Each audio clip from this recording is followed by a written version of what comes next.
पहाड़ों की सबसे सुनसान श्रृंखलाओं के बीच छिपी उस गुफा के बारे में एक खौफनाक बात कही जाती थी।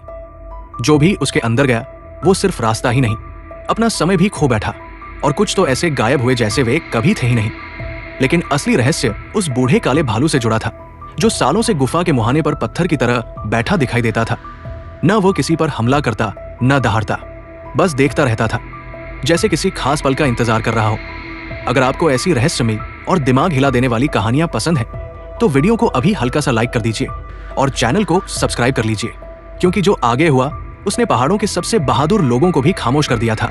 कई साल पहले आरव नाम का एक युवा ट्रेकर अपने दोस्तों से बिछड़कर उसी इलाके में भटक गया था। शाम तेजी से उतर रही थी, कंपास अजीब दिशा दिखा रहा था, और तभी उसे दूर चट्टानों के बीच वो गुफा दिखाई दी। अजीब बात यह थी कि आसपास की हवा चल रही थी, लेकिन गुफा के मुहाने के पास सब कुछ अस्वाभाविक रूप से स्थिर था। जैसे ही वो थोड़ा पास पहुंचा, उसकी नजर उस भालू पर पड़ी, बूढ़ा, काला, विशाल, लेकिन बिल्कुल शांत। आरव का पहला ख्याल था कि वो पीछे हट जाए, मगर अगले ही पल उसे लगा कि भालू की छाती उठकर नहीं रही। क्या वो जिंदा भी था या सिर्फ पत्थर की मूर्ति? जिज्ञासा ने डर को धक्का दे दिया। उसने एक छोटा सा कंकड़ उठाकर दूर फेंका। कोई हरकत नहीं।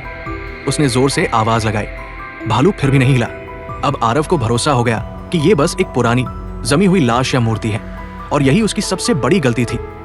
जैसे ही उसने गुफा के अंदर पहला कदम रखा, उसके कानों में एक भारी गूंजती हुई धड़कन सुनाई दी, धम धम धम, और उसी क्षण पीछे से सूखी मिट्टी के खिसकने जैसी आवाज आई। आरव ने धीरे से गर्दन घुमाई और उसकी सांस वही अटक गई। भालू की बंद पलकें अब आधी खुल चुकी थी, और उनकी दरारों के भीतर लाल अंगारों जैसी रोशनी धड़क रही थी। इससे पहले कि वो भाग पाता, गुफा की दीवारें हल्के हल्के कांपने लगी, जैसे कोई बहुत पुरानी चीज भीतर से जाग रही हो। आरव घबराकर अंदर भागा, लेकिन अंदर का दृश्य उसकी समझ से बाहर था।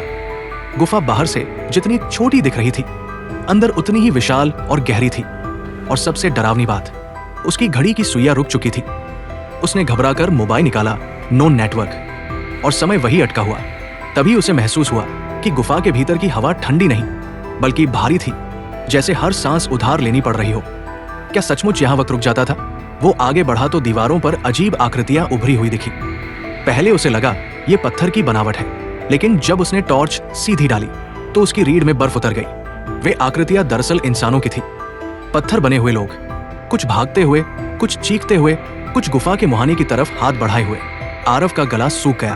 तभी पीछे से भारी कदमों की धीमी लेकिन साफ आवाज आई, ठक ठक ठक। वो जान गया था, भालू अब अंदर आ चुका है। उसकी सांसें तेज हो गई, दिल पसलियों को पीटने लगा। उसने पूरी ताकत से बाहर की ओर दौड़ लगाई, लेकिन जितना वो भागता, गुफा उतनी लंबी होती जा रही थी। अचानक उसके सामने गुफा की दीवार पर कुछ चमका, जैसे काला शीशा, और उसमें जो दिख रहा था उसे देखकर उसकी टांगें जवाब दे गई।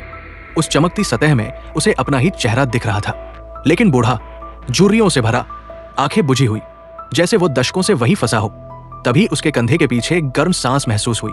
धीरे धीरे उसने गर्दन मोड़ी। बूढ़ा काला भालू उसके बिल्कुल पीछे खड़ा था।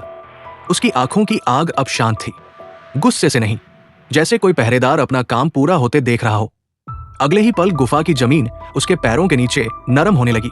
पत्थर नहीं, गीली, भारी मिट्टी। उसने नीचे देखा तो उसका जूता धीरे धीरे धंस रहा था। वो चीखा, छटपटाया, लेकिन मिट्टी अब दलदल बन चुकी थी।